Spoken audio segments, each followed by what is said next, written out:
Welcome, dear listener, to a calm and reflective journey through the culinary world of medieval times.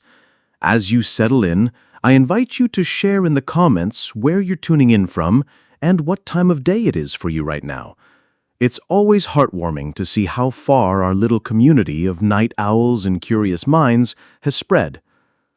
If you enjoy unwinding with gentle historical storytelling, feel free to subscribe for more relaxing explorations like this one. Now, picture this: a wooden table, roughly carved, set with a modest meal, perhaps a bowl of thin porridge, a hunk of dense, chewy bread, and, if fortune smiles, a small piece of tough meat. This was the daily fare for most people in medieval times. While the nobility dined on elaborate feasts, peasants often made do with simple, repetitive meals. Why was food so limited and unappetizing for the average person? Let's take a gentle walk back through time and uncover the reasons. In the home of a medieval peasant, the fragrant aroma of cinnamon, pepper, or nutmeg was rare. These spices, brought from distant lands by brave traders, were luxuries for the wealthy. In fact, in the 11th century, a pound of nutmeg could cost the same as 7 fattened oxen. Instead, peasants used what was available: garlic, mustard seeds, and vinegar to give their food some flavor. Fresh fruits and vegetables were also scarce. Without refrigeration, most produce could only be eaten during harvest seasons. If a family had a small garden, they might grow hardy vegetables like leeks, onions, or cabbages. But their diet was still dominated by grains: barley, rye, and oats made into breads or porridge. Sometimes legumes like peas and beans were added, offering protein but still lacking many essential nutrients. Meat was a rare luxury. A well-off peasant might raise pigs or chickens, but animals were precious, used more for their eggs, milk, or labor than for meat. When meat was eaten, it was usually during festivals or when the animal was too old to be useful. Every part was used, from head to tail. Fish was more accessible for those living near rivers or coasts, but even fish was often preserved, salted, smoked, or dried to last through the cold months. It was nothing like the fresh, flaky fillets we enjoy today. Eel, herring, and cod were common, packed tightly into barrels of salt. To make food last longer, peasants used preservation methods like pickling, fermenting, and drying.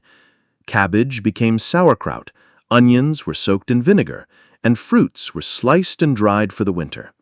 These methods kept people fed, but the meals were far from flavorful or fresh. Even bread, the cornerstone of medieval meals, wasn't always safe. Some dishonest bakers would mix their flour with things like chalk, ground acorns, or sawdust. These loaves were heavy, dry, and difficult to digest. Ale, the common drink, was often diluted for profit. Still, it was safer than water, which was frequently polluted with waste. Hygiene was another serious concern. Animals lived close to the family home, and waste often seeped into food preparation areas. In crowded cities, waste filled the streets. Food poisoning and illness were common, even for royalty. King John of England reportedly died after eating too many peaches and drinking fresh cider, possibly from foodborne illness. Diseases like the Black Death thrived in such unsanitary conditions. Markets filled with flies and rats were hotspots for infection. Yet somehow, people endured. There were glimmers of hope. Monasteries often had gardens and orchards and provided better food for monks and sometimes charity for the poor.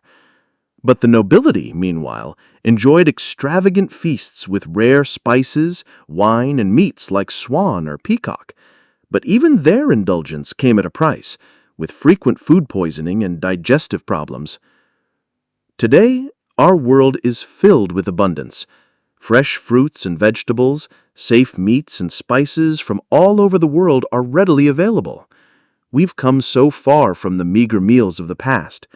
But in remembering those times, we can feel gratitude for flavor, nourishment, and the centuries of progress behind every meal. So, the next time you sit down to eat, take a moment to appreciate it. Even a simple meal is a blessing many before us never had. Alley wives and innkeepers, desperate to stretch their dwindling supplies, often watered down their brew. The result was a thin, sour liquid, hardly resembling the hearty, full-bodied ale once celebrated throughout the British Isles. Imagine Elizabeth, a weary alewife, stirring a bubbling cauldron in her dim, smoky cottage. With each ladle of cloudy water added to the brew, she sighs, haunted by memories of her grandmother's rich golden ale. That cherished family recipe, passed down through generations, is now a casualty of necessity. Her children watch silently from the shadows, their hollow eyes fixed on the pot, knowing that this weak drink might be their only nourishment tonight. In a world where clean water was dangerously scarce, such adulterated ale and wine became a reluctant necessity. Wells and rivers were often contaminated by human and animal waste, making them breeding grounds for disease. Even when watered down, ale and wine still contained enough alcohol to kill some bacteria, offering a safer alternative than the local water supply. Efforts were made to regulate these practices. The Assize of Bread and Ale, a 13th century law, aimed to protect consumers by enforcing strict standards for quality, price, and weight. Bakers and brewers who violated these rules faced heavy fines or public shaming, sometimes even the pillory. Yet with weak enforcement and widespread poverty, these regulations had little effect. And so, for the medieval peasant, each sip and bite was an exercise in compromise, balancing the pain of hunger with the disappointment of food that offered little comfort or nourishment. Even the act of eating was fraught with risk, a reminder of just how precarious life was. Now, imagine a small thatched cottage during the chill of a medieval winter. Inside, a family huddles close to a feeble fire. Steam rises from a pot of thin pottage, filling the air with the scent of boiled grain and wilted vegetables. In one corner, a pig roots through the straw that serves as the floor, snorting and grunting beside the sleeping children. This was everyday life for many peasants, humans and animals sharing cramped, unsanitary quarters. Livestock were kept indoors for warmth and protection, their waste mingling with the straw-covered dirt floors. Fleas, lice, and disease flourished in this environment, turning homes into incubators of illness. Even the grandest castles weren't immune. Without any real understanding of hygiene, noble feasts could quickly become fatal. One tragic example is King John of England, who died in 1216 after consuming a surplus of peaches and cider, likely spoiled and laced with harmful bacteria. The result? A fatal case of dysentery. In the crowded streets of medieval cities, conditions were even worse. Garbage and sewage lined the narrow lanes. Rivers like the Thames became both water sources and waste dumps, their currents thick with pollution. It's no wonder that outbreaks of dysentery, typhoid, and the Black Death tore through these communities with terrifying speed. The plague, carried by fleas that infested the rats thriving in this filth, became one of history's deadliest pandemics. And for the average peasant, already weakened by malnutrition and unclean surroundings, there was little hope of escape. Yet even amid such darkness, there were flickers of light, a shared loaf of bread among neighbors, the comfort of prayer, and the rare grace of charity from the church. A feast of reflection. And hovering at the edges of the great hall, the servants stand silently. They watch the noble guests indulge in excess, roasted meats, sugared fruits, goblets of wine, with a quiet blend of envy and resignation.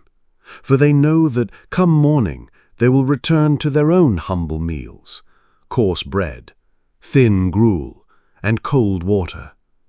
The memory of this grand feast will linger, not as inspiration, but as a reminder of the gulf that separates their lives from the glittering world they serve. As the last crumbs are brushed away and the torches begin to sputter, we are left with a moment of contemplation. In medieval times, food was never just food. For the nobility, it was power, a lavish display of wealth and influence. But for the vast majority, eating was a daily struggle against hunger, disease, scarcity, and injustice. Today, we live in a world of overwhelming abundance and choice. Supermarkets overflow with fresh produce, global spices, and endless varieties of prepared meals. But the journey to this modern luxury is paved with the struggles of those who came before us. And it's easy to forget just how hard-won our comfort truly is. Let us then pause for a moment, not just to taste our food, but to reflect on what it represents. The safety, variety, and nourishment we enjoy today would have been unimaginable to most people throughout history. And so, as we close this chapter on medieval food, we do so with a sense of gratitude and perspective. Because, in the grand story of humankind, our current age is a rare and privileged moment, one built on centuries of perseverance, hunger, hope, and hard work. Every meal we eat is connected to the resilience of those who came before us. A journey through hunger and hope. Throughout this exploration, we've wandered through muddy villages, smoky kitchens, and candle-lit feasting halls. We've seen how peasants survived on bland pottage and adulterated bread, often stretched with chalk, sawdust, or clay. We've witnessed the challenges of medieval life, a lack of spices, spoiled meat, poor preservation, and unsanitary conditions. The Church's fasting laws added another burden to the poor, restricting food not just out of necessity, but out of divine command. And we've stood in awe of the nobility's opulence, even as we understood the risks. Lavish dishes without refrigeration, food that often turned deadly, and feasts that masked an undercurrent of illness. Yet through all the hardship, something enduring shines through. The ingenuity of a cook making something from almost nothing. The generosity of neighbors sharing their last turnip or loaf of bread. The comfort of ritual, of praying before a meal, of gathering to eat, of finding brief joy in a shared bowl of stew. The modern mirror. Today, we can walk into a store and find tomatoes from Spain, rice from India, cheese from France. We can enjoy sushi one night and pizza the next, without ever thinking twice. It's a kind of magic that would have seemed like a dream to anyone in the 1300s. Imagine for a moment a medieval peasant stepping into a modern grocery store. The colors, the sounds, the choices. It would seem like paradise. Fresh fruit in winter, milk kept cold without ice, sweet pastries, canned soup, golden fried chicken. It would be overwhelming. But even in our modern world, we are not without challenges. We struggle with food waste, climate impact, rising inequality, and diet-related diseases. Our abundance brings comfort, but also excess. And so perhaps there are still lessons we can take from the past. To value simplicity, to eat with the seasons, to cherish what we have, to honor the people and places behind every ingredient. Raising a cup to the past. Let us lift a glass, or perhaps a humble wooden cup, to the countless generations who tilled the land, stirred the pot, and fed their families against all odds. Through hunger and feast, through winter and war, they laid the foundations for the lives we live today. Their stories remind us that food is more than sustenance. It is memory, it is culture, it is resilience. And as we sit at our own tables, may we eat not only with joy, but with perspective. May we remember that every meal is a miracle. And may we never take for granted what so many once went without. The very indulgences that signaled power and prestige could often become one's downfall. Such was the fate of King John of England, whose death in 1216 was famously attributed to an overindulgence in peaches. Legend has it that while traveling through the town of King's Lynn, the king was struck by a violent case of dysentery. Some blamed the rich feast he had enjoyed at a nearby abbey. Others pointed to the peaches he had consumed with enthusiasm. Whatever the cause, his condition worsened swiftly, and within days the monarch was dead, his reign cut short, not by war or treason, but by a humble piece of fruit. It is a stark reminder that even the most powerful in the Middle Ages were not immune to the dangers hidden within their meals. For the majority, however, these risks loomed much larger and far more often. For common folk, food was a daily struggle. In an age when hunger was a constant companion, many had no choice but to consume whatever was available, no matter how risky. When harvests failed and famines swept across the land, people turned to desperation. They ground acorns, grass, and wild plants into a rough flour to bake into bitter bread. In the direst moments, even animals that had died from disease might be eaten. It was a matter of life or death, and often both. Even in better times, food was rarely pure. Deception and danger went hand in hand. Some bakers stretched their flour with chalk or sawdust. Brewers diluted their ale to increase profits.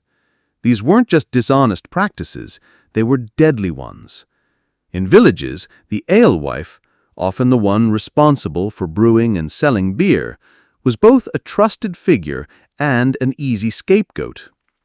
If her ale was weak or sour, she might face accusations of using poisonous ingredients, or worse, be suspected of witchcraft.